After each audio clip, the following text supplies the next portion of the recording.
ground.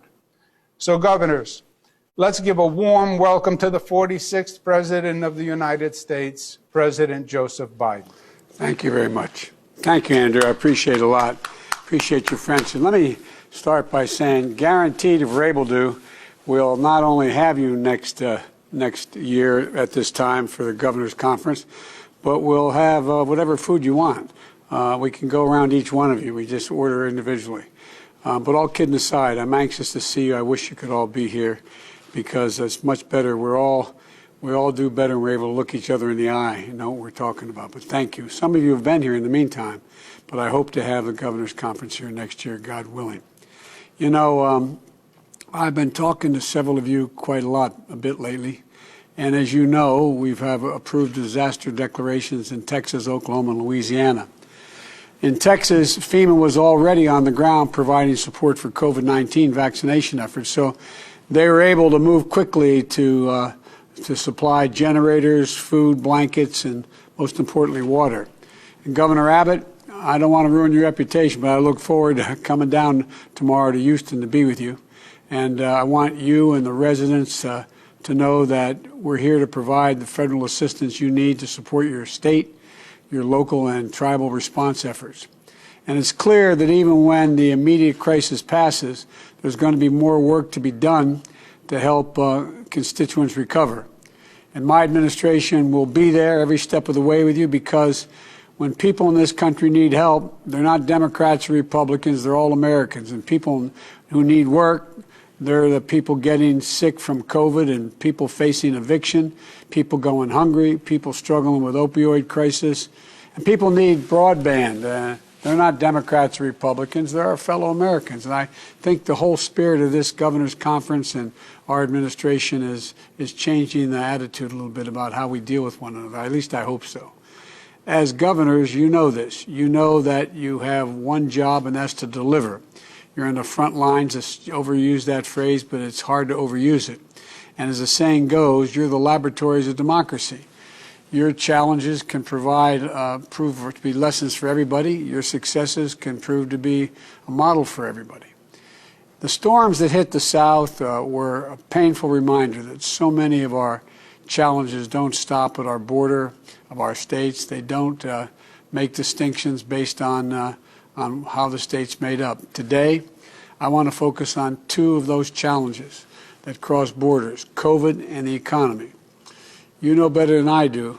As you know, the ability to deal with one will determine our ability to address the other. On Monday, our nation passed a grim milestone. COVID-19 has now taken over 500,000 of our fellow Americans. That's more than died in World War I, World War II, and the Vietnam War combined. And most governors, that's more than the population of your largest cities in your state or your territories. Gone. And as a country, we have to remember those we lost, but particularly those who were left behind. But as we remember, we also have to act to end the politics of misinformation that has divided families, communities, and the country, and that has cost too many lives already. We have to fight this together as one, to state the obvious. I know you all know this. As a friend of mine, you say you not only understand me, you overstand me. We're the United States of America, and this cruel winter's not over. If we come together, we can usher a more hopeful spring. We can usher it in, and that's what we're working to do together. As you know, I came in office, I set a goal, which was mocked for by some, none of you, but by some. I set a goal of saying we're going to do 100 million shots, get 100 million shots in people's arms in my first 100 days as president. I directed Jeff Zients, my COVID response coordinator, to lead my administration and work with vaccine manufacturers to buy more vaccines and speed up delivery. We used, as some of you have suggested, the Defense Production Act to speed up supply chains for key equipment like fill pumps and filters, which have helped increase vaccine production. We've increased vaccine allocations, as Andrew said, the governor said, to your states by almost 70% since coming into office, whatever number of days ago spent, 37 or something like that. We secured enough vaccine to supply 300 million Americans, 300 million to take care of all their needs in terms of vaccination by the end of July. And we've all seen in the news that Johnson & Johnson vaccine if the FDA approves the use of this new vaccine, we have a plan to roll it out as quickly as Johnson & Johnson can make the vaccine. Of course, it's not just getting the vaccines, it's getting the vaccines into arms. And this is another place where your work and our partnership is making a big difference. I've signed an order to allow retired doctors and nurses to give shots. We deployed, as you referenced indirectly at least, Andrew, we've deployed over 1,500 federal personnel as vaccinators, and we're funding 1,200 of your guardsmen and women to serve as vaccinators as well. And we're paying for your guard for that purpose. We're working with you to create more places where Americans can get vaccinated, supporting communities in high-volume vaccine centers and across your states. The result is that we have doubled the daily vaccination rate from where it was when we took office. And we've completed 50 million shots in 37 days. And we've now given more shots than any nation in the entire world. Nearly 60% of people over the age of 75 have now received at least one shot. It was 14% 6 weeks ago. Close to 50% because of your help of the people over 65 have received one shot. It was 8% 6 weeks ago. This is so important because people over 65, as you know better than anyone, account for 80% of all the COVID deaths. Additionally, about 75% of the people who live in long-term care facilities have gotten their first dose, and those cases are at their lowest level since reporting began in May.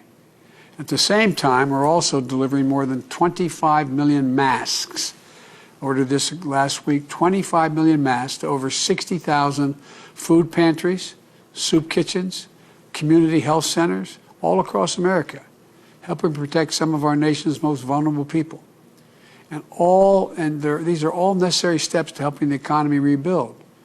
Necessary steps, not only steps. It's enough to build back to where we were before. We need to build back better. And I think all of us know how to do that. We remember what happened in the States back in 2008. Hundreds of thousands of jobs disappeared every month in that Great Recession. And we passed the Recovery Act. We provided state and local fiscal aid. We sent funding to your school districts to help save over 300,000 education jobs. We provided middle-class tax relief. We invested in the future, rebuilding roads and bridges, making the biggest clean energy investment in history and the single biggest investment in infrastructure since Eisenhower's interstate highway program. And we created in the process, you all created in the process, over hundreds of thousands of good-paying jobs. Now, economists tell us it saved us from a depression. Well, that's the approach I think we need to take today. But there's one big difference. We need to be more ambitious right now.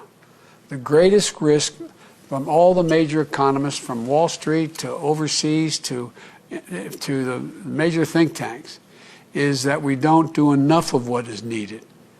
It's where we do too little. You know, in every one of your states and territories, red and blue, millions of Americans are hurting badly. We see it in ways that we've never expected in America. 400,000 small businesses gone in an instant, gone. People who thought they had secure jobs out of work due to no fault of their own. The difference here is people are hurting through no fault of their own. Lines miles long in your states. People who never, ever thought they'd ever have to worry about going hungry, waiting for someone to put a box of groceries in their trunk. Women's participation in the workforce, you all know this, is driven to its lowest level in more than 3 decades. So many women are facing the devastating choice between a paycheck and care and education of their child. Our cities and towns have shed 1.3 million jobs since just last March. Educators, nurses, cops, firefighters, other essential workers. The economic toll of this pandemic continues to tear through our country as brutally as the virus itself. And so we need to comfort the economic, we just have to step up. The economic toll we have to address with the same aggressiveness and seriousness of purpose as we do the virus. And that's what the American Rescue Plan does. Instead of chasing COVID-19, it allows us to get ahead of it with more testing, supplies, vaccinations. It gets our kids back to school safely. Many of you are already doing that, so students can catch up in learning they've lost, and parents can finally catch a break. The American Rescue Plan finishes the job of getting a total of $20,000 in direct payments to people. Getting direct relief to people is a lifeline for them and bumps our economy in a higher gear. And there's more to the American Rescue Plan, and much more it will do. Provide flexible aid to your cities and states to help essential workers stay in the job and essential services keep going. It provides rent relief, food and nutrition, assistance to millions of children and families facing hunger. And the American Rescue Plan also expands access to affordable child care that's going to enable parents, particularly mothers, to get back to work. It provides assistance to mom and pop small businesses that are the engines of our economic growth and the glue of our communities. And it covers the cost of paid leave for businesses whose workers are sickened by COVID-19, and it fills an important gap in our nation's safety net that helps reduce the spread of the virus. I could go on. I'm probably already going on too long, but you know a lot of it already, because the plan was created to include many of the things you have individually and collectively asked me for in recent conversations. The bottom line is the American Rescue Plan meets the moment. An analysis by Moody's estimates that it will help the economy create 7 million more jobs this year alone. And it would be on the way to another 18 million jobs, Moody's estimates, would be created over the next 4 years with our Build Back Better recovery plan. Look, what we do now will determine whether we build from a position of strength, whether we lose years of sluggish and unequal recovery. And the only way to contain this pandemic and help the American people as quickly as possible is passing the plan as quickly as possible. The vast majority of the American people from both parties support it according to the data. I'm grateful that many of you, Democrats and Republicans, have expressed support as well. We are not the type of nation that can or will stand by and watch our people suffer needlessly through no fault of their own. It goes against our conscience. It goes against sound economics. It's not who we are. We're people who know that there's nothing we've ever failed to do when we've set our mind to doing it. So let's get this done. I've gotten over 400 mayors contacting me to get this plan passed. A lot of you have moved to do that. Send millions of Americans, wherever they live, whoever they voted for, a strong message that help and hope are on the way. We can do this. And I hope that Jill and I, as I said, can welcome you all to the White House for next year's meeting. And may God bless you all, and may God protect our troops. We got a lot to do, guys, but we can do it.